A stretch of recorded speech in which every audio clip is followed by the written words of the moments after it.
Video शुरू करने से पहले गुजारिश है कि अगर आप ड्रामा अपडेट्स और इमोशनल कहानियां पसंद करते हैं तो चैनल को अभी सब्सक्राइब कर लीजिए। जब अलमीर आर्यन को अपने साथ घर वापस लाता है तो फबीहा गुस्से से आग बबूला हो जाती है। वो सीधा आसिफ साहब के पास जाकर चीख कर कहती है, ये आपने क्या कर दिया? आर्यन को जेल से निकलवाकर वापस क्यों ले आए? आसिफ साहब सख्त लहजे में जवाब देते हैं, फबीहा जबान संभल कर बात करो, तुम्हारा झूठ अब सब पर ज़ाहिर हो चुका है। महक के बचाए को नुकसान पहुंचने की कोशिश तुमने ही की थी। ये सुनकर फबीहा और भर्रक जाती है और बदतमीजी से कहती है, अंकल आप चुप ही रहे, मुझे पता है इस घर में आपकी क्या हैसियत है। बस फिर अलमीर का सब्र टूट जाता है। वो गुस्से से बोलता है, फबीहा अगर तुमने दोबारा अबू से बदतमीजी की तो मैं तुम्हें तलाक दे दूंगा। ये अल्फाज सुनते ही फबीहा के पांव टेल जमीन निकल जाती है।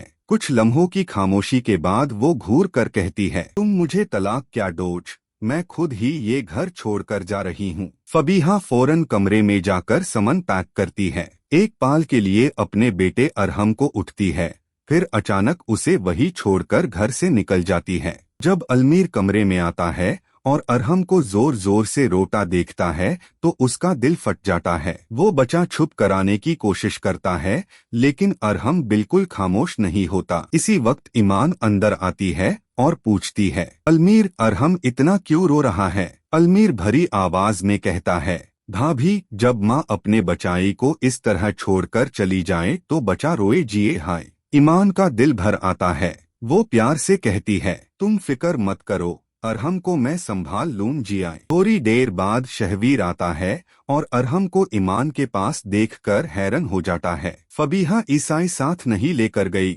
ईमान अफसोस से जवाब देती है, शहवीर लगता है फबीहा के दिल से ममता खत्म हो चुकी है। वो अपने रोट हुआई बचाई को छोड़कर चली गई।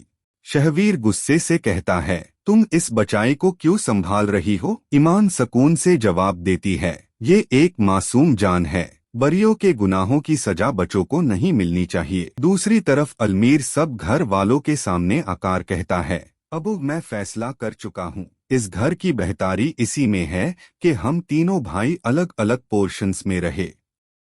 आसिफ साहब की आंखें भर आती है, बेटा हमने हमेशा चाहा कि तुम सब एक साथ रहो। अलमीर वजह लहजे में कहता है, अबू अगर हम साथ रहे तो ये झगड़े कभी खत्म नहीं होंगे और फबीहा भी तब तक वापस नहीं आए जियाए जब तक हम अलग नहीं होताई। अब सवाल ये है, क्या इस दफा भी फबीहा की शर्त मानी जाए जियाए या फिर इस बार घर वाले कोई मजबूत और आखिरी फैसला करे जी? अपनी राय कमेंट सेक्शन में जरूर बताएं।